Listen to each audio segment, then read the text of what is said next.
Poner el dedo en la llaga es investigar, informar, cuestionar y desafiar sin miedo al poder económico y político. Enaltecer la cultura, la educación y la innovación para generar sociedades libres. Te invitamos a ser parte de este cambio, donde todas las voces se escuchan. Con Adriana Delgado. Carmen Gaitán Rojo, directora del Museo Nacional de Arte, MUNAL. Carmen, hablar de ti es hablar de intuición, es hablar de una niñez rodeada de mujeres con sentimiento, con pasión, con estética. Es hablar de una gran trayectoria, no solamente en la museografía en México, sino también en el arte, en la cultura, en la escritura. ¿Cómo fue? ¿Cómo empezó tu vida en Parral, Chihuahua? Bueno, yo nazco en Parral, Chihuahua, y siempre destaco en mi personalidad el rasgo norteño, que nos significa a los norteños es ser muy contundentes, claros, con palabra a veces que la gente la siente como un regaño, pero es una claridad, ¿sabes? Cuando tú no estás rodeado por la naturaleza exuberante, como podría ser Mesoamérica, nosotros somos indoamericanos, estamos rodeados más bien por desierto y montañas muy lejanas. Estamos acostumbrados a hablar con voz fuerte, ser claros, no tenemos miedo de decir las cosas tal cual, porque no hay nada internamente que lleve un doble sentido. Los norteños son eso, no tienen el manejo del doble sentido que se tiene a medida de que tienes un pensamiento muchísimo más elaborado, como es ya la cuestión barroca. Yo nazco en una familia de un padre ferrocarrilero, de una madre que llega muy jovencita de Chihuahua a Torreón, y se conocen a los 21 años, se casan en Torreón, tienen a mis 3 primeros hermanos en la ciudad de Torreón, y después se van a vivir a Parral. Y en Parral yo nazco frente a una mina que se llama La Prieta, y me acuerdo desde muy pequeñita que oía el sonido cuando pita, ¿sabes? El silbato de los mineros, que es como un lamento. Es un lamento que después, muchos años después, yo tuve la oportunidad de vivir en Irán, porque me iba a casar con un iraní, y me acuerdo que cuando oía en los minaretes, en los rezos, estos rezos que también tenían como un sonido, una especie de congoja, de tristeza, me hacía conectarme con la mina de Parral. Y bueno, pues desde niña estuve rodeada por una madre que creó un ambiente familiar con una estética muy particular. En nuestra casa siempre había un orden acompañado por una alegría de que el entorno, la decoración, fuera equilibrada y te hiciera la vida fantástica. Nunca supe que después, años después, yo me iba a enfrentar a muchas tragedias familiares, porque perdí a toda mi familia, por diferentes razones. Mis 4 hermanos, que fueron mis titanes, en mucho sentido mi inspiración, murieron y yo los tuve que acompañar en sus muertes, junto con mis padres, pero creo que ese primer basamento que me dieron mis papás, el amor por la música, el amor por el equilibrio en la estética del hogar. ¿Sabes? Mi mamá era muy particular en poner unas lindas mesas, en arreglar la comida de tal suerte que siempre le ponía un arreglo al pay de manzana, le ponía una cereza con unas hojitas verdes. Entonces, todos tus primeros devaneos desde que naces, la cobija está bordada, en la estantería hay un orden, y ese orden después te lo vas a encontrar en las pinturas, esas tablas con elementos como vemos hoy las alacenas en una exposición que tenemos aquí en el MUNAL que se llama Festín de Sabores. Pues yo digo, es que ese orden yo lo tenía en mi hogar. Era tu acercamiento a la estética. Desde que nací, Adriana, desde que nací había un orden en las sábanas, había un orden en la manera de vestirme. Me acuerdo que siempre me ponía unas florecitas. Le gustaba vestirme de azul marino, pero siempre me ponía unas florecitas o un prendedorcito que hacía la distinción para que yo fuera diferente a las otras niñas. Mi mamá tenía de naturaleza propia un concepto que yo creo que nunca se dio cuenta de la estética muy marcada. Siempre me ha llamado la atención que siendo una familia absolutamente norteña, hayamos tenido todos esta inclinación por la música, por la lectura, por las artes plásticas. Tiempo después nos vamos de Chihuahua, de Parral a Chihuahua, donde mi padre siempre fue un ferrocarrilero eminente, trabajando en la administración de los ferrocarriles.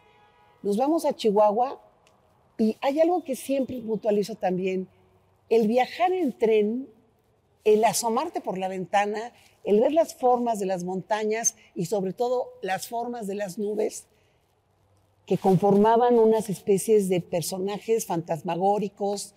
Eso también me ayudó a tener una fantasía con las formas. Porque, ¿sabes? Cuando tú vas en el tren, vas acompañada por el ruido del tren, pero también aventábamos la cabeza al viento, la sacábamos entre un vagón y el otro, y el espectáculo de las nubes era una puesta en escena. Además eso habla de una gran sensibilidad, o sea, naciste con esa sensibilidad. Y ahí te quiero preguntar, ¿qué tanto influyó en ella Carmen Rojo de Elías? Esa fue la tía primordial, era la mayor de las hermanas de mi madre, habían sido 11 hermanos, fue una mujer que de joven fue compositora. En los años 20, 30, ella compuso música.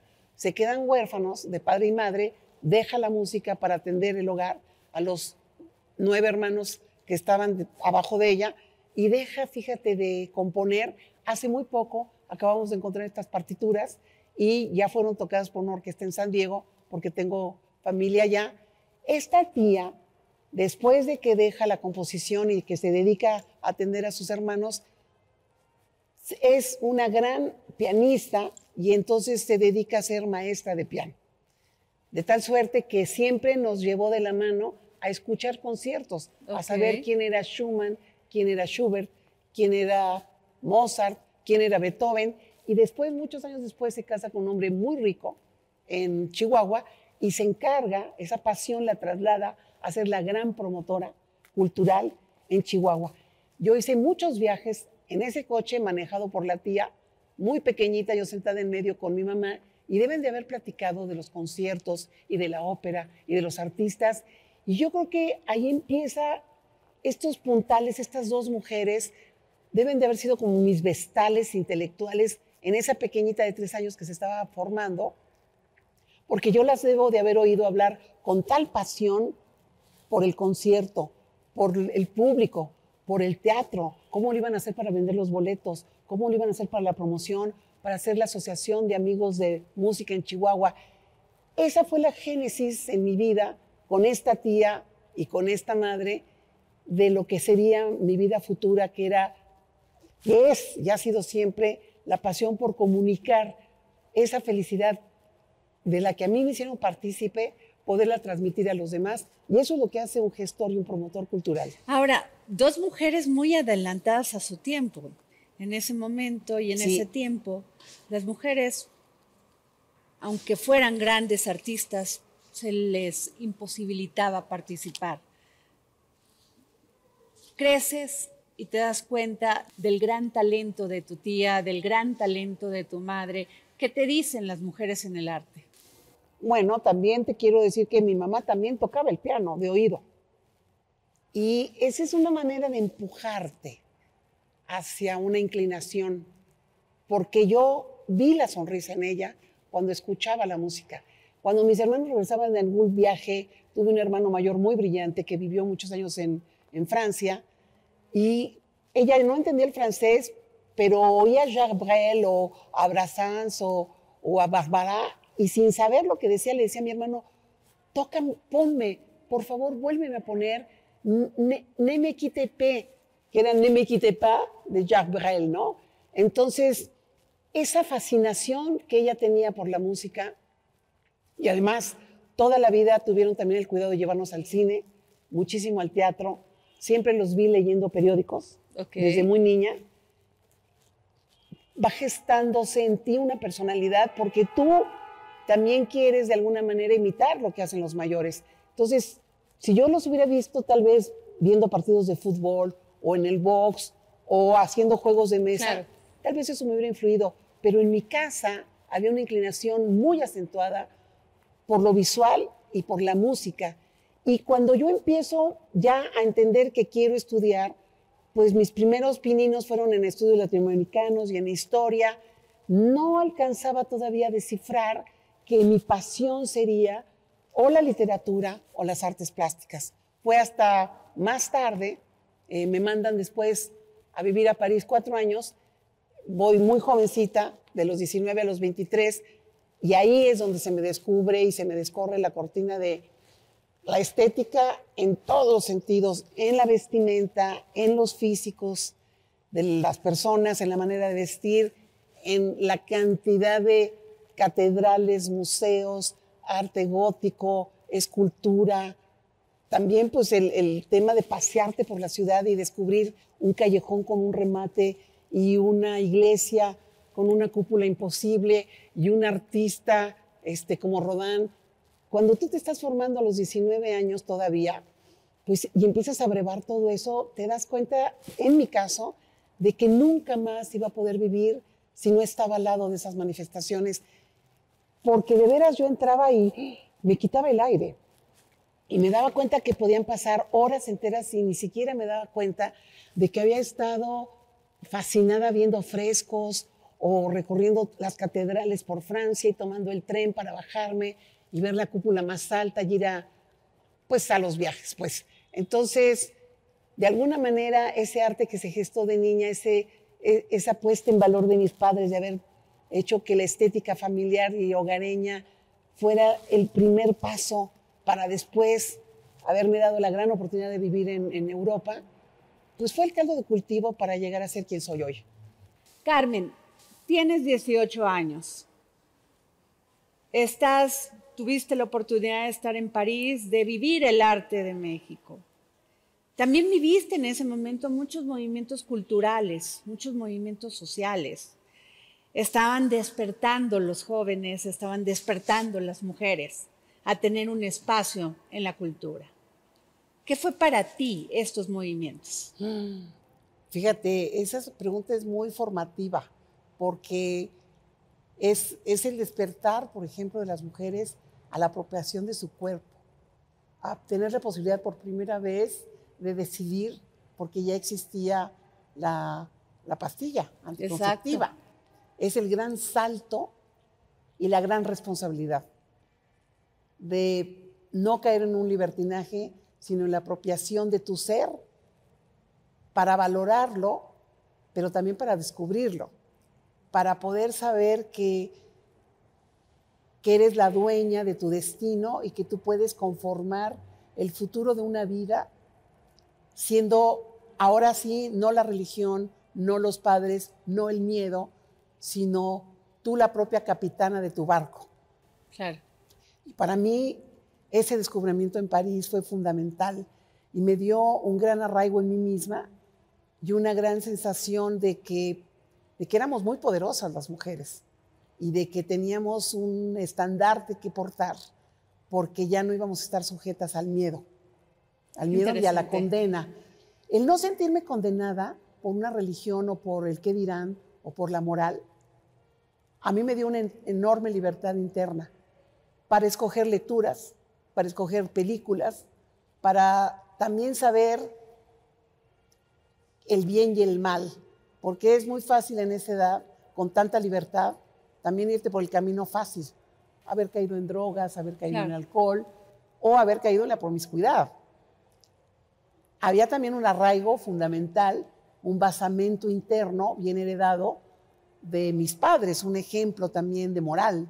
¿Sabes? Esta rectitud de jamás tomar nada que no es tuyo, de hacer el deber cumplido, de no faltar al respeto, de tener palabra, de no decir mentiras. Todo eso yo creo que me lo apliqué a mí misma con cierto rigor. Entonces no caí, por fortuna, en ningún exceso que pudiera haberme lastimado posteriormente.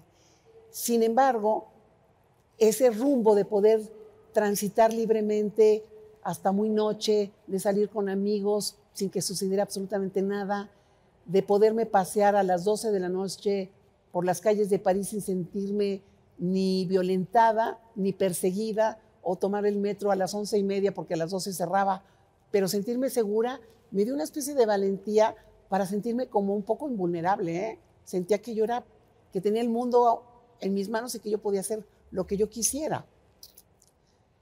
Creo que también soy una mujer muy fuerte. Creo que heredé una fortaleza que así me provió quien nos haya creado, me provió de una naturaleza bastante sólida para poder recibir embates de la vida, como fueron después las muertes de mis familiares más queridos.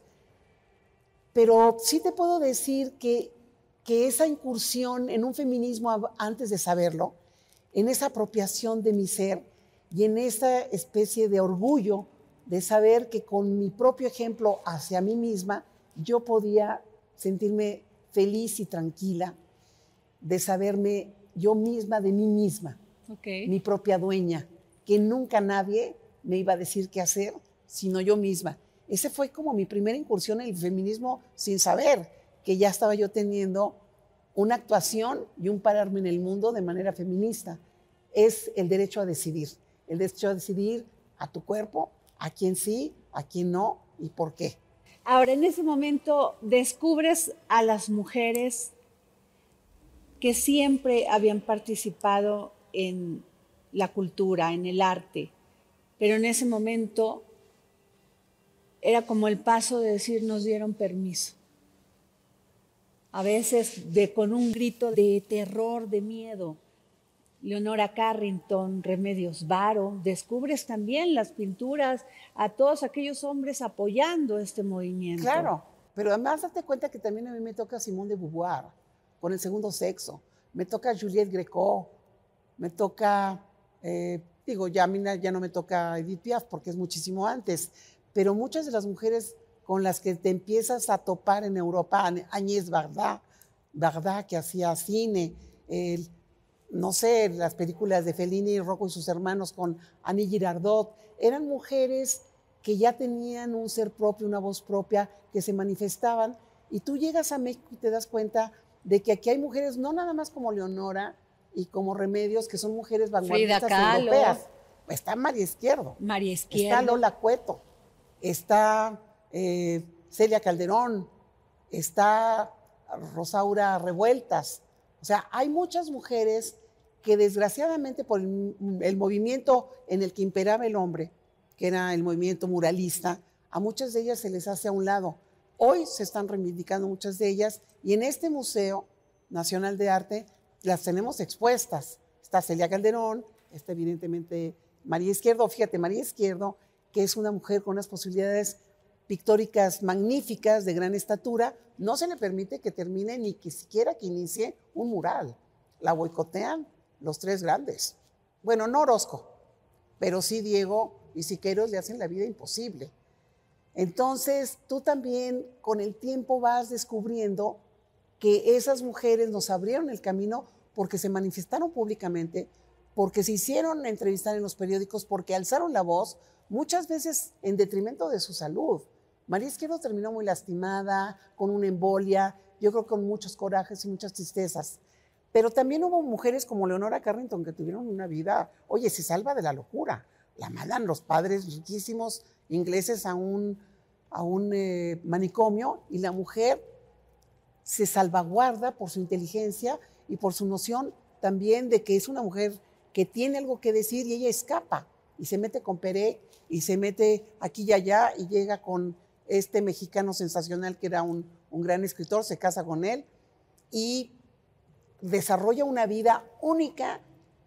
Leonora vive siempre en un sueño y hace de su vida que ese sueño sea, ni siquiera quiero decir que esa sea la realidad, ella hace que el sueño sea su forma de vivir.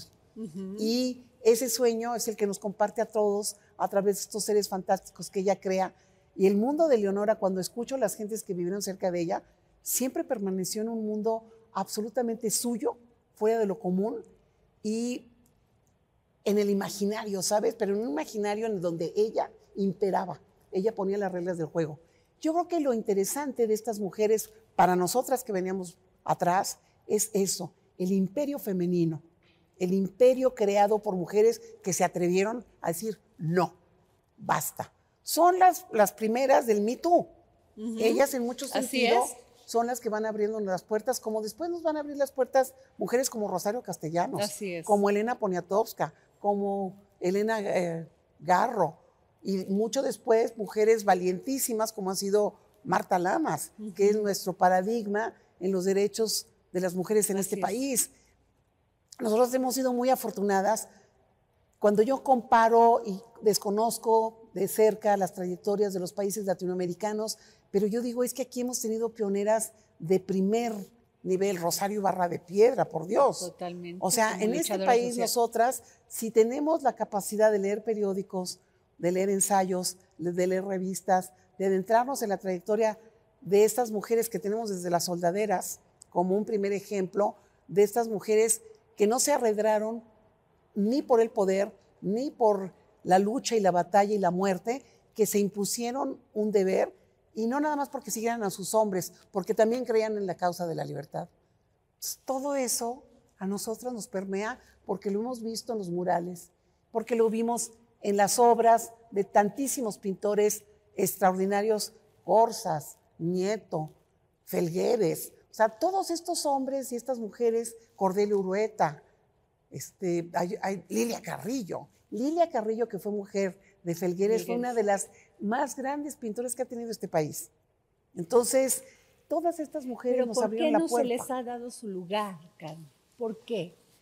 Por ejemplo, Lilia Carrillo. O sea, es impresionante. Sí, yo creo que todavía teníamos ese mandato falocrático de que el hombre es el que debe de dar las pautas de qué es la belleza, de quiénes son los valores, quién debe de tener fama, quién debe de exponer y quién no. Interesante lo que dices. Ellos definían qué era la belleza, qué era la estética. Sí. Y aquí te pregunto a ti, Carmen, tú has luchado mucho por abrirle espacio a las mujeres durante toda tu trayectoria, no solamente en el arte y la cultura en México.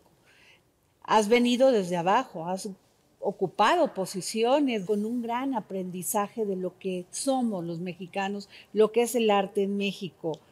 Eres directora del Museo Nacional de Arte, el MUNAL. Has sido directora de otros museos. ¿Cómo ubicas ahora, en este momento de Carmen, la estética, el arte en México? ¿Qué cambiarías? Hay una gran pujanza. Y sí quisiera acotar que en el mundo de la cultura habemos muchas mujeres. Hubo varias directoras del INBA que son mujeres, del INA. Teresa Franco fue directora del INA, también del INBA. Hoy Lucina Jiménez, la doctora Lucina Jiménez, es la directora del Instituto Nacional de Bellas Artes y Literatura. Tenemos también una secretaria de Cultura, mujer, Alejandra Frausto, así como tuvimos hombres que estuvieron dentro del mundo del arte y que dictaban la ley, como fue Fernando Gamboa en los años 40, 50, 60, 70, 80 y casi 90. También ha habido mujeres prominentes que han abierto camino y que se han impuesto como directoras de museos, como directoras de cultura también en los estados. Son mujeres que también han sido parteaguas. Y hoy las mujeres sí tenemos un papel, porque tenemos ya una voz, porque tenemos educación, porque hay que investigar, hay que leer muchísimo, hay que adiestrarnos todo el tiempo, tenemos que estar en las vanguardias, tenemos que visitar lugares, pero sobre todo tenemos que cultivarnos, tenemos que educarnos, tenemos que tener un discurso que convenza al otro, no nada más de nuestra inteligencia, sino de una verdad que podemos imponer porque tiene sustento, que no seamos embusteras ni que nos vayamos con las olas de la moda, ni del mainstream, ni de lo que debe de ser. Cuando uno es recto cuando una es recta y tiene una voz propia y la habla con verdad, la verdad se impone. Entonces, todas las mujeres como Graciela de la Torre, que estuvo muchos años frente al MUAC, como hoy las directoras de los diferentes 18 museos que forman parte de la red de museos del INVAL, la mayor parte de ellas son mujeres. Y son mujeres con trayectorias, con discurso, con ideología, muchas de ellas hasta artistas, y con un gran conocimiento de que hoy en este país, fíjate, por ejemplo, en el norte, hay una franja de pintoras, creadoras norteñas, que en el centro ni tenemos idea de ellas, son como 45, que han trabajado enormemente por la cultura del norte del país, expresándose como escultoras, instaladoras, curadoras y pintoras. Bueno, esos movimientos están vivos y cuando uno sale del centro y va a los diferentes estados, te das cuenta de que las mujeres todas tienen una voz, Okay. Están haciendo un trabajo de curaduría, son investigadoras, bueno, estéticas de la UNAM, tiene unos personajes como Clara Bargelini, que son excelentes en su tema, ya sea el barroco, las vanguardias del arte moderno, Rita Eder, la misma Tere del Conde, Raquel Tibol, todas esas mujeres, Adriana, nos abrieron, a mí me abrieron un espacio cuando yo era jovencita y trabajaba con Fernando Gamboa en el Museo de Arte Moderno, pues yo vi mil de veces esos debates tan contundentes de esta mujer Raquel Tibol que hasta te asustaba. Era una voz que se imponía como la de cualquier varón. Esas mujeres nos abrieron paso para que hoy nosotros podamos tener voz propia y expresar quiénes somos y qué queremos hacer. El programa de trabajo que hacemos en este museo es un programa de trabajo que tiene muchísima connotación femenina, porque nuestros archivos, y que tenemos unos archivos espléndidos aquí en el MUNAL, tenemos muchísima producción de mujeres pictórica. Okay. Tenemos obras extraordinarias de mujeres como Lola Cueto, como María Izquierdo, está es una pintura estridentista de Frida Kahlo. Es la única pintura estridentista que existe en la obra de Frida Kahlo. No hay un solo personaje. ¿Qué es el estridentismo? Es la noción de modernidad que se da ya en las ciudades a través de los cables de luz de las fábricas. Y hay todo un movimiento, el estridentismo. Y la única pintura estridentista de Frida está en el MUNAL. Entonces, nosotros lo que hacemos es rescatar esos valores de esas mujeres y tenerlas presentes en una exposición permanente que se llama 20 en el 21. Cuando yo llegué, inauguré esa exposición permanente con la idea de que las mujeres estuvieran a la par de los hombres.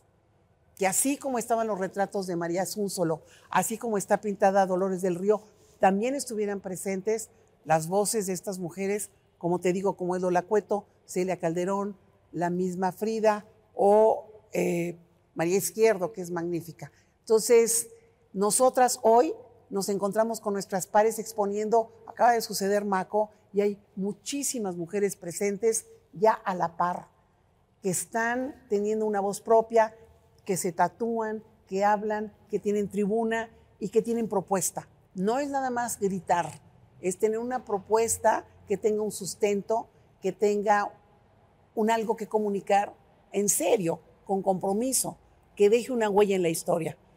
Yo creo que estamos siendo partícipes nosotras de movimientos feministas que construyen, que aportan, no que destruyen. La destrucción viene de un gran desajuste social, de una gran pena de zonas muy marginadas y lastimadas, con una falta de servicios básicos. Por eso hay enojo en estas feministas que de pronto vemos que golpean nuestras calles. Pero yo creo que el feminismo verdadero es el que impone respeto para recibir lo mismo. Ahora, siempre se ha dicho que la cultura es muy elitista. Carmen, ¿tú qué piensas? Que acceder a la cultura es elitista. Bueno, sí, porque tiene que ver con la educación. Okay. Y la educación, desgraciadamente, va de la mano de la pobreza también. En la medida en la que no tenemos recursos, pues nos pasamos el tiempo más bien trabajando y menos en el ocio. Claro. O sea, entre más educación tienes, más puedes exigir, más derechos puedes tener, mejores ofertas de trabajo puedes adquirir, y eso te lleva al paso siguiente, que es la lectura, que no la puedes dejar de lado, porque la lectura te lleva a mundos inimaginables que te permiten entrar en otras bellas artes como es la música y como son las artes plásticas. Entonces, ¿qué es lo que nosotros tenemos que hacer? Llevar los espacios que están adentro de estos recintos afuera de los muros, que eso es lo que nosotros hacemos permanentemente, ir con nuestro arte a otros lugares de la ciudad, a lugares muy marginados, donde nunca se ha pisado un museo, pues nosotros vamos hacia estos espacios con ciertos elementos. Qué interesante. ¿Qué piensas de estos museos que se hacen interactivos? O sea, que muestran usando la tecnología en vez de venir a esto, que es maravilloso. Mira, puede ser el comienzo, puede ser la iniciación. Cuando tú te deslumbras con una forma, con una composición, cuando el ser humano se embeleza con una un atardecer con un buen trabajo, con una buena concepción de un artista, no puedes no ceder a este asombro. Pero va la tecnología Yo creo que es válido que la tecnología te induzca en un primer encuentro, porque entonces te puede sembrar la semilla de la curiosidad.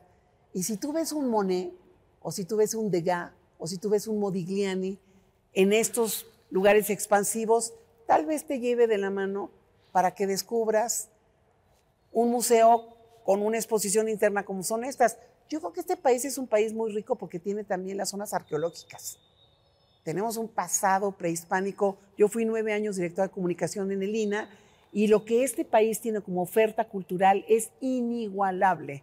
Ningún país tiene esta entreveración entre lo prehispánico, lo barroco, lo moderno y las vanguardias. Digo, es de una riqueza que tú estés conviviendo aquí en el centro, con el Templo Mayor, con la catedral, con los murales, y que luego entres a un museo y te encuentres a lo mejor con una exposición de Modigliani. Hombre, es premio mayor. Hablaste de educación, de una situación económica pues difícil, complicada, compleja, como sucede mucho en este país, pero cuando los artistas plásticos empiezan su carrera, generalmente la empiezan con una gran pasión, emoción y se ve en sus obras. Ya cuando logran un renombre, tiene otra concepción su obra, incluso se van más al coleccionismo. ¿Qué piensas? Bueno, sí, porque sus obras entran en el mainstream, entran en la competencia de las cifras. Exacto. Y el dinero deslumbra a cualquiera. ¿Y qué piensas de eso? Bueno, pues es que es tan humano como humano es el artista. Todos los que producen para ser vistos, producen para ser conocidos, para que su manifestación interna misteriosa, una vez que se plasma en ese soporte, ya sea la escritura, la música o la pintura, el deseo mayor es que sea entregado para que los otros lo descubran, lo disfruten, lo critiquen, lo observen, lo absorban o no. Entonces es evidente, cuando tienes un Carlos Prieto director, pues quiere estar en las grandes orquestas del mundo.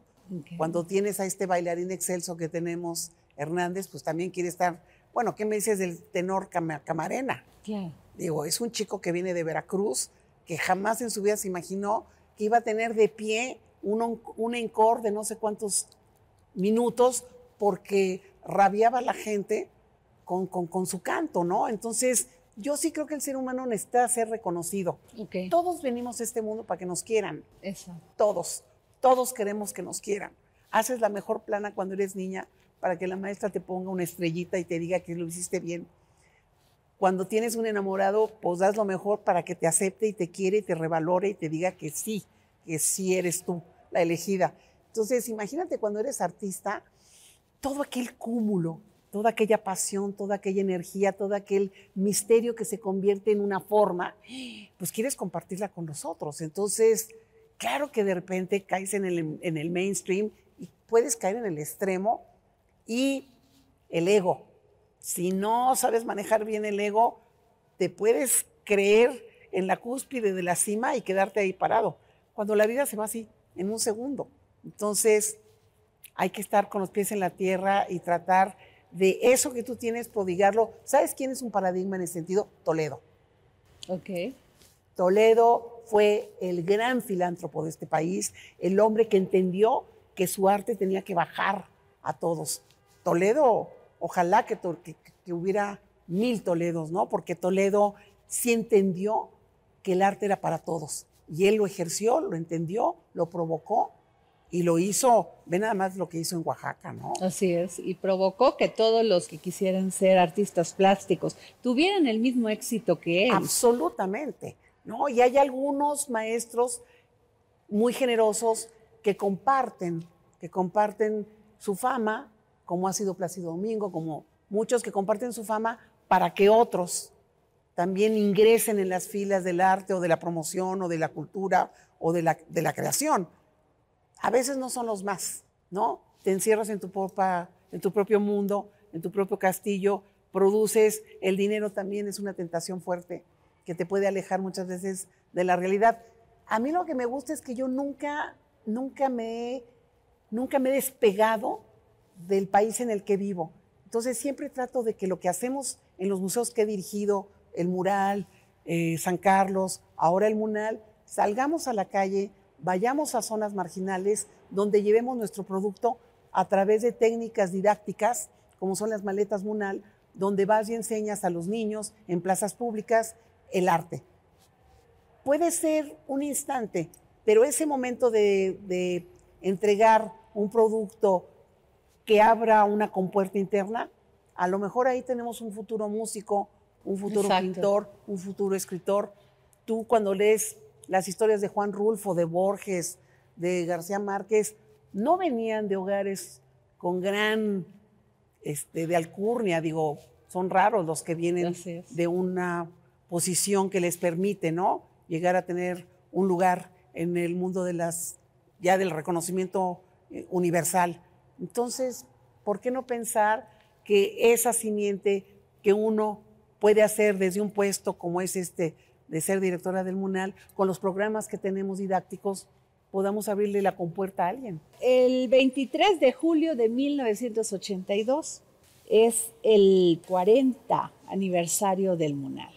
Tú tuviste una serie de actividades que todavía las sigues llevando. ¿Nos puedes platicar de esto? Sí, cómo no, pues es un decreto presidencial del presidente López Portillo que decide que así como existe el Museo de Antropología, donde se resguardan las grandes colecciones de todas estas expresiones prehispánicas, esta civilización magnífica que tanto nos enaltece, decide que que es el Palacio de Comunicaciones y Obra Pública, un edificio mandado a hacer por Porfirio Díaz para albergar lo que él llamaba paz y modernidad, que era un pensamiento de darle al mundo la idea de que esta potencia podía concursar con las grandes naciones del mundo.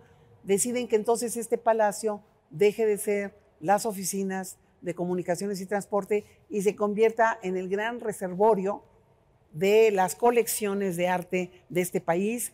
Aquí se guardan 450 años de historia, desde las piezas barrocas de los grandes maestros hasta las vanguardias del siglo XX. A nosotros nos toca celebrar estos 40 años y pues lo que hicimos fue celebrarlo con exposiciones que dieran cuenta, conferencias, seminarios, lecturas, que dieran cuenta de este esfuerzo del Estado mexicano por mostrarle a todo el país y a los extranjeros también que nos visitan que las colecciones que tiene este museo están a la par de muchas colecciones en Latinoamérica o en el mundo. De hecho, algunas personas le llaman el pequeño del Prado latinoamericano o el pequeño Metropolitan latinoamericano, porque aquí se resguardan 9,000 piezas de arte, entre escultura, grabado, evidentemente óleo, todos los soportes están presentes en la colección del Munal.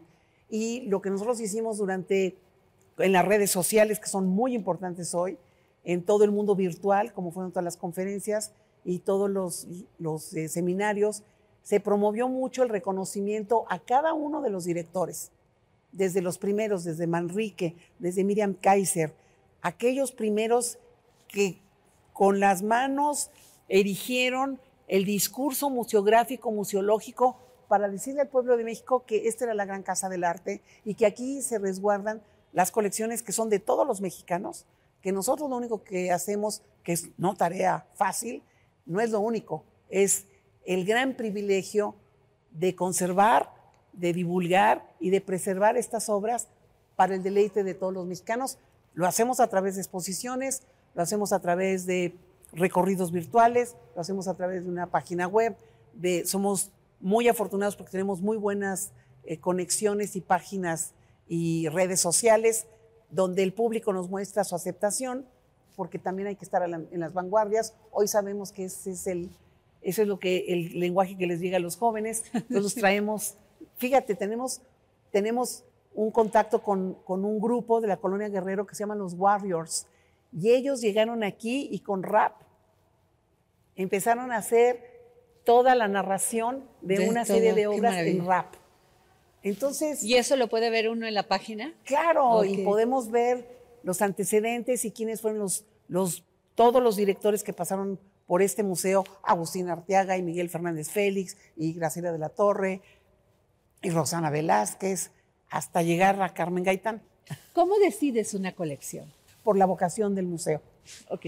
Sí, aquí esto no es igual que el Museo Tamayo, este recinto no es igual que el Exteresa, ni que el Museo de la Estampa, tiene una vocación muy clara, y también te tengo que decir que estamos muy agradecidos porque hemos recibido donaciones precisamente que entran de la vocación de lo que es el museo.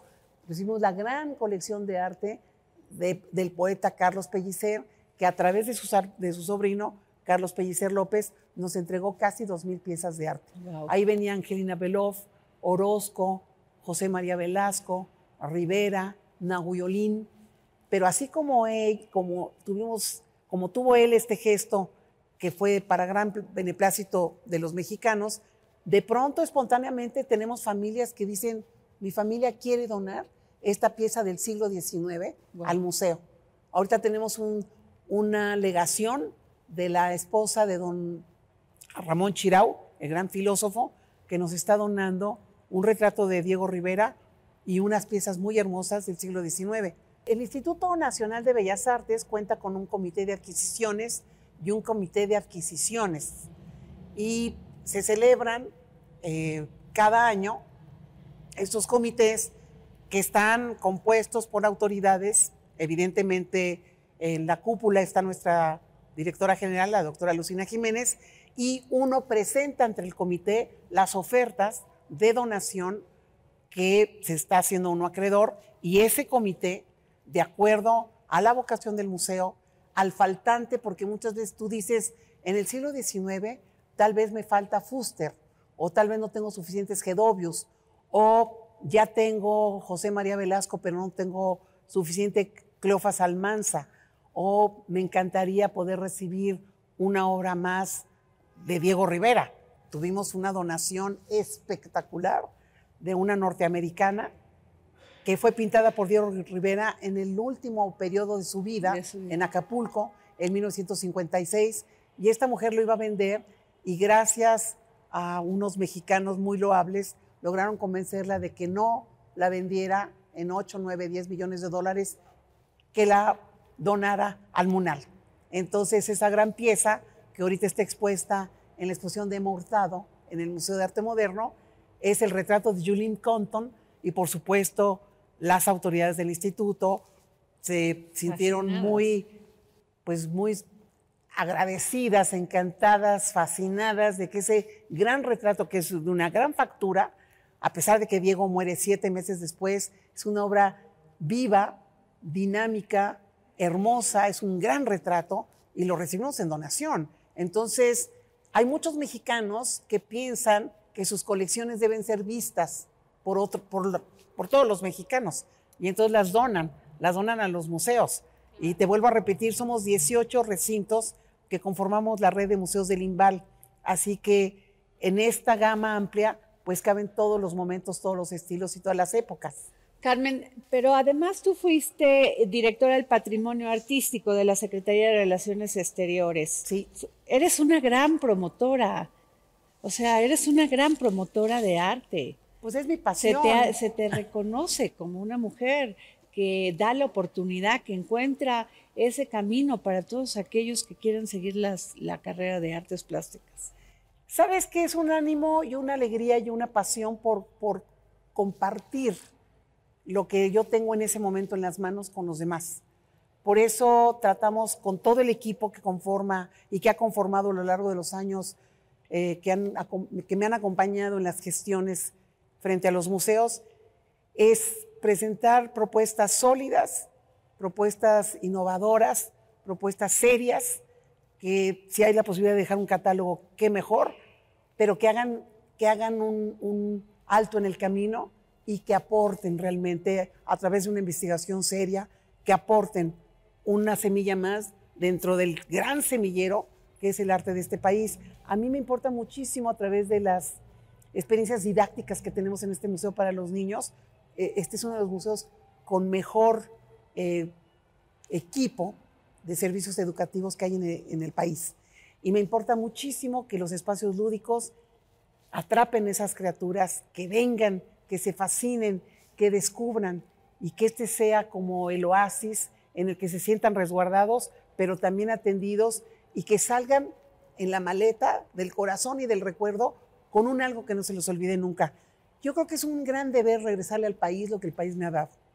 A mí las universidades, estuve poco tiempo en la UNAM, pero la UNAM, la Casa LAM, donde hice mis estudios para ser licenciada en Historia del Arte, yo debo de regresar a todos ese gran privilegio que yo tuve de haber sido educada para estar cerca de las artes plásticas. Ahora, un deseo que todavía no se te ha cumplido en el arte, en el MUNAL, traer alguna colección que todavía dices, este es mi sueño.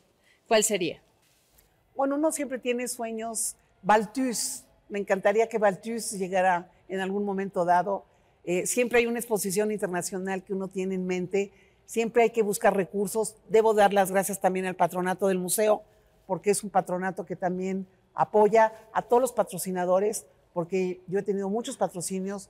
Estamos por abrir ahora unos nuevos sanitarios, porque tuvimos un patrocinador que los pagó. Siempre quiero más, ¿sabes? Siempre quiero que el guardarropa sea más bonito, siempre quiero que los elevadores estén al día, siempre quiero que el aire acondicionado sea de punta. Yo quiero dejar un MUNAL que le haga una reverencia al público, que cuando el público entre por la puerta se sienta orgulloso de decir, este museo es mío. Ese es mi gran anhelo. Muy presente, Josefina, en ti. Muy presente, Josefina, Luis y todos los 4 hermanos. Luis Humberto, Rodolfo, Eduardo, Héctor y Federico Campbell, que fue mi compañero de vida. ¿Tu libro favorito? Ese libro que siempre lo tienes. Las memorias de Adriano, de Margarita de Yourcenar. Y, por supuesto, Pedro Páramo. Siempre, siempre regreso a Pedro Páramo. ¿La primera obra que te marcó? Yo creo que la primera obra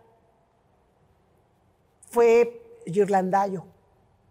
Eran estas vírgenes que las mamás siempre tenían en las casas. Entonces te ponían el cuadrito y toda la vida me quedé con esa imagen de Ghirlandaio, el artista italiano. Muchas gracias, Carmen Gaitán Rojo, directora del Museo Nacional de Arte MUNAL. A ustedes muchas gracias, Adriana. Por esta entrevista. Un placer haber conversado contigo. Gracias. El próximo jueves, en El Dedo en la Llaga. Pues es, ¿qué ciudad queremos para el futuro? Es fundamental, es un tema fundamental. ¿Qué ciudad y quiere también, Bernardo Gómez Pimienta? pues una ciudad que tengas esta parte de barrio, ¿no? Donde no requieras el coche, donde puedas vivir, trabajar, que más ahora con la tecnología es muchísimo más sencillo, porque además ahora la ciudad no es de que coloreemos esta parte roja de vivienda y esta amarilla de oficinas. Pueden ser en diferentes horarios. Entonces estás viviendo en esta casa, pero ahora con tu teléfono o una computadora puedes estar trabajando y es muchísimo más eficiente. Entonces tendríamos ciudades que pues, en las diferentes horas van cambiando y mucho más fácil que antes. ¿Y se pueden recuperar? Tener Perdón. escuelas, tener sí, el café, el restaurante, que todo esté junto y vivienda de diferente nivel para que todo mundo pueda vivir ahí. Que el de la tienda de abarrotes pueda vivir al lado de su tienda, entonces tú sales el domingo y necesito 2 pepinos. Entonces ya que es tu vecino o el de la tintorería está viviendo al lado de su tienda, de su changarro. Sí, como lo teníamos, bueno, lo que tiene la Condesa, lo que tiene la Roma. Algunas zonas que tenemos barrios en la ciudad, que son las zonas más agradables.